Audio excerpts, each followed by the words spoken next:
এদের এজেন্ট কতগুলো ঢুকছে দেশে? তাও তো স্যার 4 থেকে 5 জন হবে, সবগুলা ইন্টারন্যাশনাল মাদকের ডিলার। মূলত অস্ট্রেলিয়ান ডলারে এরা বিনিময় করে থাকে। শেরাটন হোটেলে এদের যাওয়া আসা বেশি। এক্সচেঞ্জ হোটেল কর্তৃপক্ষ জড়িত নাকি? মনে হয় না স্যার, কাস্টমার সেজে এরা ঘাঁটি কাটছে আর তলে তলে এসব করে বেড়াচ্ছে। তবে গতকাল ধানমন্ডি থানায় একজন গ্রেপ্তার হয়েছে, এতক্ষণে হয়তো চালান করে দিতে পারে। ঠিক আছে, আমি দেখতেছি। আর বাকিগুলোকে ট্রেস করার চেষ্টা করো। আর তরিগুলোর আপডেট কি তোমার কাছে? আমি আর পিছনে জোকের মতন লেগে আছি স্যার। মালটা গুলশান 2 একটা রেস্টুরেন্টে সৈতি গ্রুপের মালিক ইকবালের সাথে মিটিং করতেছে। আচ্ছা, তুমি লেগে থাকো আর সকল আপডেট তুমি আমাকে দিয়ে দিবা। Okay sir.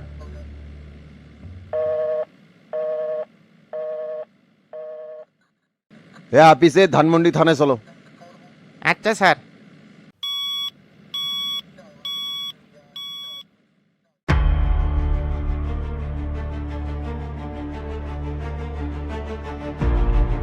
ক্যারে তুকের দুইজনের বিরোধটা কিলে কোনো কিছু হলেই খুনোখুনি শুরু হয়ে যায়।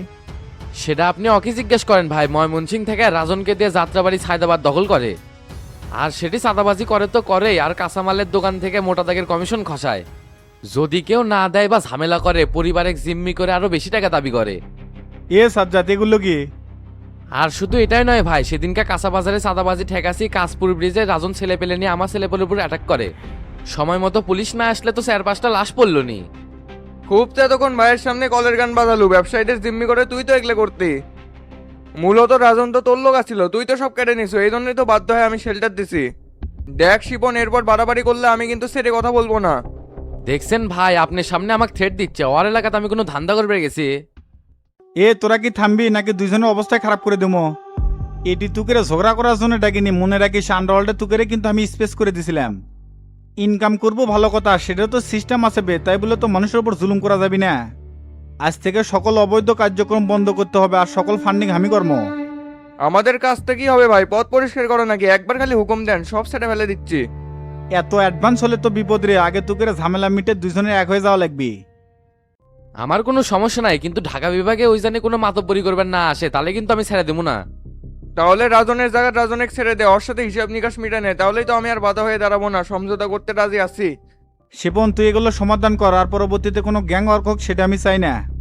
ঠিক আছে ভাই, আপনি আদেশ করছেন, আমি তো মানতে বাধ্য। আমিও রাজি, আপনার জন্য সবকিছু করতে প্রস্তুত আছি ভাই।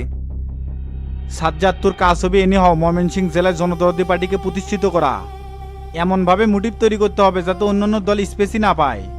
ওখানে জনতার নাগরিক পার্টির কোন কোন সেনা আছে তাকে লিস্ট করে তলে তলে শেষ করে দিতে হবে, যাতে করে পরবর্তীতে কোনো শালা মাতাচারেদের না উঠতে পারে। আর তোর আন্ডারে জেলায় যেসব লোক আছে সবাইকে এক কাতারে নিয়ে কাজ শুরু করে দে। এতদিন ছেলে পেলে দিয়ে গ্যাং ওয়ার্ক করছে, এখন এগুলো দিয়ে দল প্রতিষ্ঠা করার কাজে লাগা। সবই ঠিক আছে ভাই, কিন্তু আমি বাইরে বের হলেই তো পুলিশ ধরে ফেলাবি। আমি শামসু, কোবা শামসু, পুলিশের নিরাপত্তা আমি দমবে। তুই স্বাধীনভাবে মাঠে কাজ করবি, এমনভাবে সিস্টেম করে দেবো পুলিশ তোকে আরো নিরাপত্তা দিবি। আর শিপন, ঢাকা শহর কিন্তু বাংলাদেশের গুরুত্বপূর্ণ একটা জেলা, মেন খেলা কিন্তু এখানেই খেলতে হবে।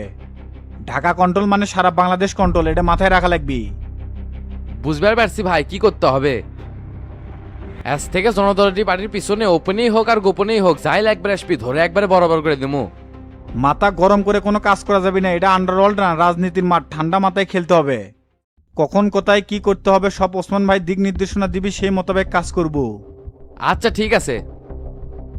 তুকের জন্য ওসমান ভাইয়ের কাছে খাম রেখে দিছি, যাওয়ার সময়টা নিয়ে যাস। আর এখনই উঠে দুইজন কোলাকুলি কর, আর যেন কোনো শত্রুতা না থাকে। এখন থেকে তোরা দুজন সামচুর হয়ে কাজ করব।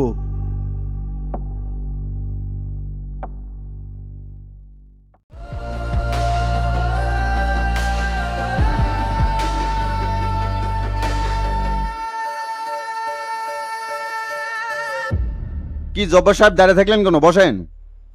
না স্যার, সমস্যা নাই, দাঁড়িয়ে থাকতেই ভালো লাগিচ্ছে। আচ্ছা, গতকাল ধানমন্ডি শপিং কমপ্লেক্স থেকে একটা ছেলেকে ধরছেন না, ও কোথায়? চালান করে দিয়েছেন নাকি? কামনা সারছে, তাক না আমি ছেড়ে দিছি, ই আবার তার খোঁজে কি জন্য আসছে? এই রকম কোনো আসামি তো আমরা গ্রেপ্তার করিনি স্যার। এমনিতেই তো বিভিন্ন মামলার আসামি দিয়ে লকআপ ভরে ফেলাছি। আমার কাছে ইনফরমেশন আছে যে ধানমন্ডি থানায় ইয়াবার অস্ট্রেলিয়ান ডলার সহ একজনকে গ্রেপ্তার করছে। হয়তো আপনি জানেন না, আপনার এসআই জানা। ডিউটি অফিসারকে এখানে ডাকেন তো। ডিউটি অফিসার পেট্রোলিংয়ে বের হচ্ছে, আর এই থানার ওসি যেহেতু আমি, কে কোথায় থেকে কোন মামলায় কাকে ধরে নিয়ে যাচ্ছে সেটা তো আমি ভালো করেই জানি। আপনি হয়তো ভুল ইনফরমেশন পাইছেন স্যার। বুঝতে পারছি, শপিং কমপ্লেক্সে সিসিটিভি ফুটেজ চেক দিতে হবে, কে কাকে কোথা থেকে ধরছে তখনই বোঝা যাবে। আর রাজার চার্জশিট কি কোর্টে সাবমিট করছেন? না স্যার এখনো করিনি, অন্যান্য মামলা নিয়ে ব্যস্ত আছিলাম তো আজকে করে পাঠিয়ে দিব। ঠিক আছে, আপনাকে যেভাবে করতে বলছি সেভাবেই কিন্তু করবেন। Okay sir.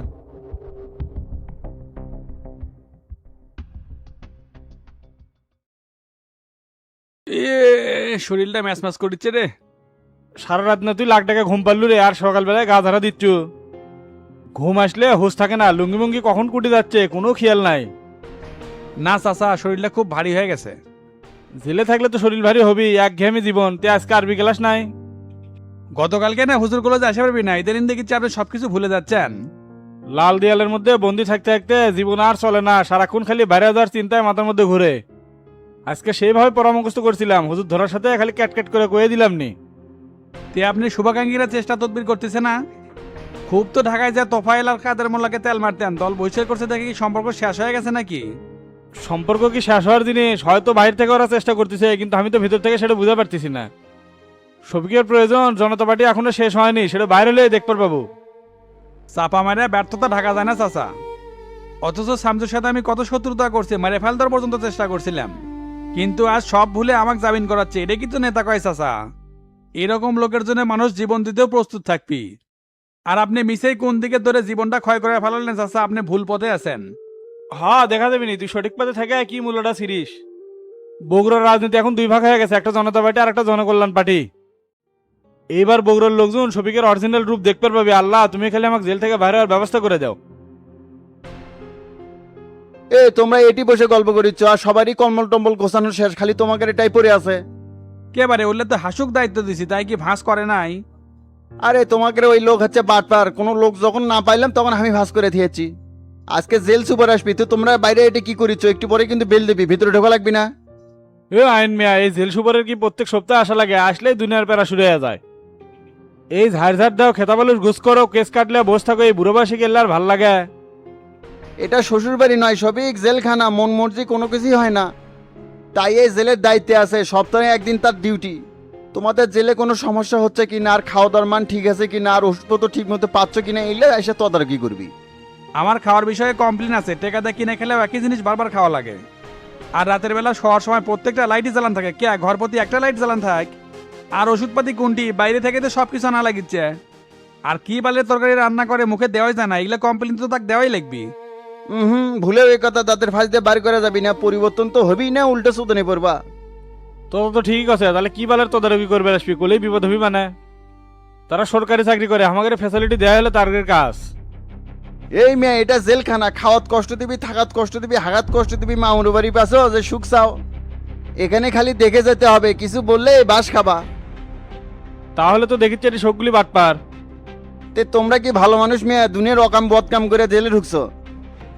জেলের নিয়মে চলে, কারো কথাই চলে না, আর শান্তি গুলিয়ে খাও।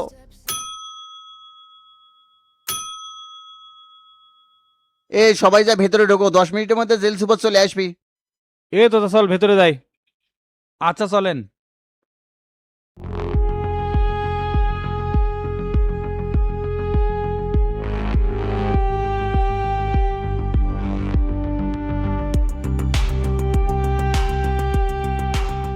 কেরে এটা পশ্চিম পাড়া পাঙ্কু পলাশ না, এর সাথে বিউটির কাম কি? এই শালার বেটার জন্য বিউটি তাড়াহুড়া করে আসলো, বিষয়টা তো দেখা লাগে। শালাক যে ধর্ম নাকি না, বিউটি রাগ করতে পারে, পরে বিষয়টা সালটানো মনে। দেখি তো এরা এর থেকে কুটি যায়।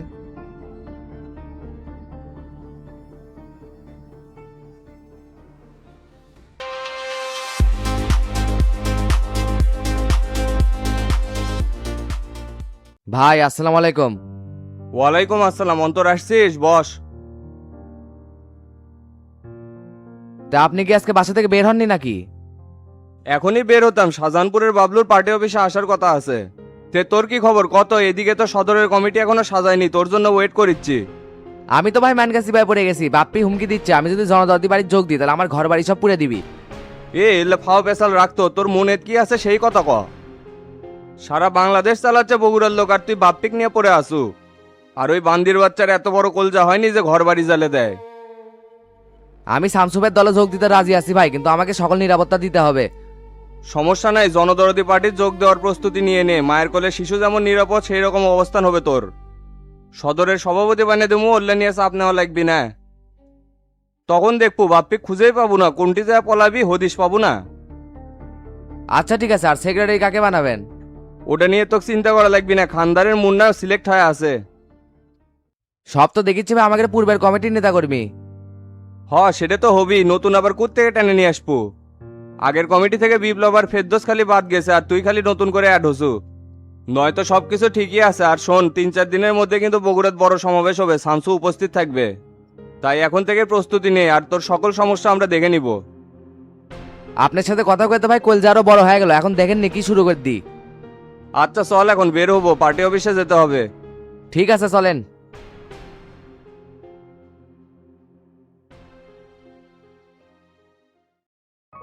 আমি অত্যন্ত খুশি হয়েছি ভাই, শামসু স্যার দেশের নতুন দল গঠন করছে। বর্তমানে দেশে তো গণতন্ত্রের নামে ধাপ্পাবাজি চলতেছে, তাই মানুষের অধিকার ফিরিয়ে আনতে নতুন ধারার রাজনীতির দরকার আছে। হ্যাঁ, আমরা তো সেই উদ্দেশ্য নিয়েই কাজ করতেছি। আর শামসুর প্রধান টার্গেটই তো দেশের গণতন্ত্র প্রতিষ্ঠা করা। এখন ডিসি সাহেব, শামসু তো 2-3 দিনের মধ্যেই বগুড়া ঢুকতেছে, বড় সমাবেশ আছে। তাই এটাকে ঘিরে আপনাদের প্রস্তুতি কি বলেন তো? এইগুলো স্বরাষ্ট্র দপ্তর থেকে আমাকে আগেই জানানো হয়েছে ভাই। সমাবেশ সুষ্ঠুভাবে করার জন্য যা যা করার দরকার প্রশাসন সেটা করবে। তারপরেও যদি কোনো হেল্প লাগে আমাকে সঙ্গে সঙ্গে জানাবেন। যাক, শুনে খুশি হলাম। আমাদের কার্যক্রম হবে বগুড়া জেলায় এককভাবে রাজনীতি করা। এখানে অন্যান্য দল যাতে মাথাছাড়া দিয়ে উঠতে না পারে সেদিকে আপনি একটু খেয়াল রাখবেন। সেটা তো অবশ্যই, শামসু স্যারের জন্য সব কিছুই করতে প্রস্তুত আছি। আর সরকারি দলের হাল ধরার জন্য তো কাকুই পাচ্ছি না, এক শফিক আসিল তাও জেলে। না ডিসি সাহেব, হাল ধরার জন্য বাপ্পি, ফেরদৌস, রাজ্জাক, বিপ্লব মাথাছাড়া দিছে। এরা তো থামবারই চাচ্ছে না, খুব ফাল বাড়িচ্ছে। ফাল যতই পারুক কাম হবি না, একের কোনো জনপ্রিয়তাই নাই। নতুন দল হিসেবে জনদরদি পার্টি প্রচুর সমর্থন পাচ্ছে। সুষ্ঠুভাবে সবকিছু সম্পূর্ণ হলে সামনের সরকার জনদরদি পার্টি গঠন করবে, কোনো মিস নাই। সেই আশায় তো বসে আছি, আর এই লক্ষ্যেই কাজ করে যাচ্ছি। আরেকটা কাজ করবেন ডিসি সাহেব, মাজারে যে জনগণ দান করিচ্ছে না সেগুলো ওপেনে গণনা করার ব্যবস্থা করবেন। আর সরকারিভাবে যাতে সবকিছু নিয়ন্ত্রণ করা যায় সেই দিকে একটু খেয়াল রাখবেন। না হলে মাজার কর্তৃপক্ষ নেতা খেতা মিলে সব গিলে খেয়ে ফেলাচ্ছে। আচ্ছা ঠিক আছে, এই ব্যাপারে চাপের কিছু নাই, আমি দেখবো নি। তাহলে আমি এখন উঠলাম ডিসি সাহেব, ভালো থাকবেন। আচ্ছা ঠিক আছে।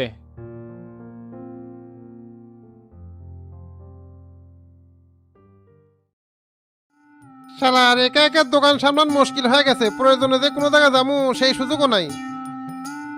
না, দোকানটা বন্ধ করে স্ট্যান্ড বিলে যাই, দেখি শিবলু কোনো ভাড়া ধরে পারলো নাকি।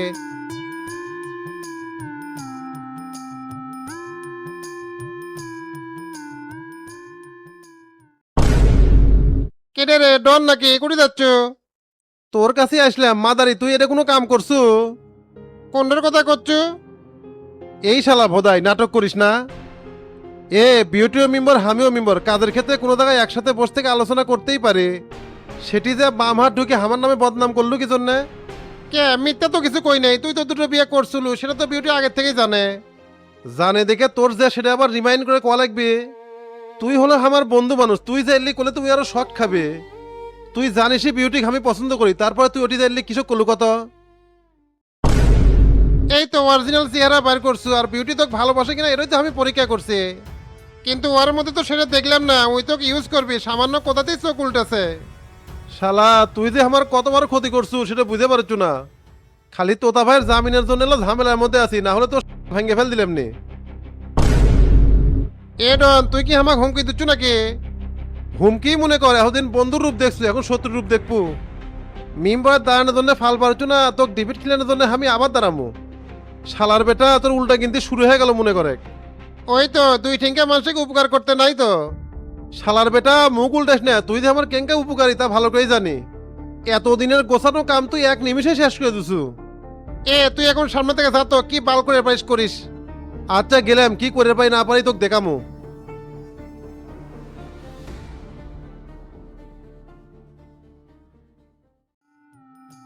তুই শালা একবারে ম্যানকে শয়তান রে, তোর মধ্যে যে এত বড় গিরিমিনটি লুকে আসছিল ধারণাই করবে পারিনি। কে রে, তুই প্রশংসা করলু না বাজ দিলু, কোনটা? প্রশংসাই মনে করে। আচ্ছা এর আগে কি এত বড় অপারেশন করছিল নাকি? না বে, জীবনে এটাই প্রথম। এত সূক্ষ্মভাবে কাজটা করলাম, তাও কেমনে যে ধরা খেলাম বুঝবারই পেলাম না। বোধহয় অকাম করে পলাছিল কে, থাকলেই তো সন্দেহ করলো নাহিনি। আর যেই দিন আমি আর মিজান্তক দেখলাম সেই দিন রাতে তোর ঘরে টেকার ব্যাগ আসিল নাকি? আমি তো তোকে থেকে ঘাবড়ে গেছিলাম রে, তবে তোরা যে কোনো সন্দেহ করিস নেই এই জন্য বেঁচে গেছি। কেমনে সন্দেহ করবো? তোর মতো বলো যে এত বড় কাম করবি, মরা মানুষও তো বিশ্বাস করবি না।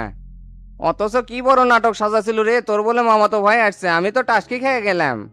একেবারে বলদ বানিয়ে দিলু রে, জীবনটা পরিবর্তন করে চাইছিলাম কিন্তু হলো না।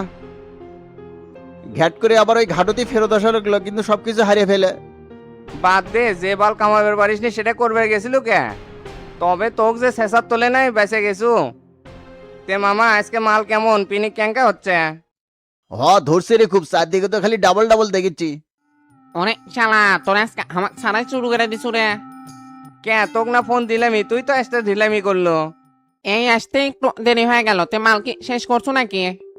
না না, এখনো 2 বিড়ি আছে, সমস্যা নাই। এই রাব্বি মাদারি কোত্থেকে মারালো? শালা চুদির বেটা, তুই যে সেনা রে, তোর মধ্যে যে এই কাম আসিল সেটা ভুনক্ষণে বুঝা পারিনি। ওই কথা কয় আর কষ্ট দিস না রে মিজান, এমনিতে আমি শেষ হয়ে গেছি। ওই গাড়ি আমি 7,70,000 টাকা দিয়ে কিনছি, অথচ আইনাল ভাই আমাকে আর কোনো টাকাই দিল না। দোকানে একবার এই কথা কবার গেছিলাম, লাঠি নিয়ে দাওয়াত দিছে, তাই মাস্টার চাচার কাছে বিচার দিছি, কিন্তু সে বিচার কি করলো না করলো কিছুই বুঝলাম না। আমি আর গোল্লা ভাই তো আইনাল ভাই ধরছিলাম, কিন্তু ওই গাড়ির দাম বেলে কেউ 4.5 লাখের উপর কয় না। আর শালার বেটা তুই তো 5 লাখ টাকা নিয়ে পালাছিল, লসে গাড়ি কেউ বিক্রি করবি? একদম মিছে কথা, আমি এক পার্টিক নিয়ে গেছিলাম 5.5 লাখ টাকা গেছিল, কিন্তু আইনাল ভাই বেচলো না, তাই এখন ভাড়ায় গাড়ি চালাচ্ছে, অথচ আমাকে একটাবার পুছলেও না, গাড়ির কাগজপাতি সব আমার নামই আছে। এটা তো ভারী অন্যায় করা হচ্ছে রে তোর সাথে। তুই ওই গাড়ির কাগজপাতি আয়নালের নামে করে দেবো না, ওকে একটা প্যাসেজ ফেলান লাগবে। না না দেলু সোনা, তুমি এটি যে মাতব্বানি করো না, তাহলে কিন্তু তোমারও ভেঙে ফেলাবি। আর রাব্বি সুনির মারা, তুই যে অকাম করছো, আয়নাল ভাই তো হিসেবে কোনো শাস্তি দেয়নি তোকবে। ঝগড়া করে ভালো কিছু হাসিল করা যায় না, তুই যে আয়নাল ভাই ভালো করে কথা কস, তোকে কিছু টাকা দিয়ে দিবি নি। আয়নাল এমনি তো বলদ মার্কা হলেও মন ভালো আছে। চাচা কয়ে দিছে তুই যে ওর সাথে ভালো মতো কথা কস। দেলুয়ে স্টিক বের কর তো ফাটাই। আচ্ছা করিচ্ছে, এটা বে ম্যাচটা দে। হেনে গোল্লা ভাই আবার এই সময় কৃষক ফোন দিল, এই লোকটা খালি ডিস্টার্ব করে। চোষর কুটিরে তুই এত রাত হয়ে গেছে, তাও বাড়িতে আসিস না কে? ভাই আমি এক জায়গায় আসছিলাম, বাড়ির যাতে আরো 1 ঘন্টা লাগতে পারে। তাহলে তুই আজকে বাইরে থাক, আমি গেটে তালা মেরে শুয়ে বললাম। ও সোনা ভাই গো, আপনি একটু দরজাটা সমান করে শুয়ে পড়েন, আমি যে লাগে তো মনে। শালার বেটা নিশ্চয়ই আজকে দেলুর সাথে মাল খাইবার গেছো না? তোর ভক্কর চক্কর তো আমি বুঝছি, তোর কথা মতো তো আর সব হবি না, প্রত্যেক দিনই তোর সার্কাস, আজকে কুটি থাকবো না থাকবো সেটা তোর ব্যাপার। ভাই আমি এক জায়গায় আসছিলাম, বাড়ির যাতে আরো 1 ঘন্টা লাগতে পারে। হাই রে বাটপার রে, 1 ঘন্টা রাস্তা খারাইতে 10 মিনিট হয়ে গেল, তোর জন্য আর 1 মিনিটও সময় হবি না, রাখ phone.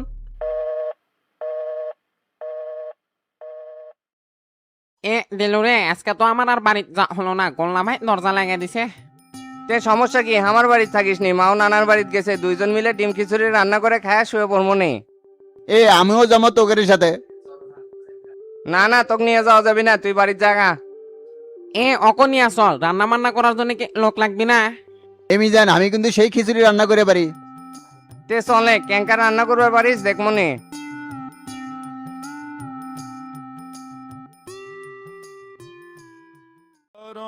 On the ground, a secret scream. Truth is a blade that cuts the dream. A clock ticks louder, stealing time.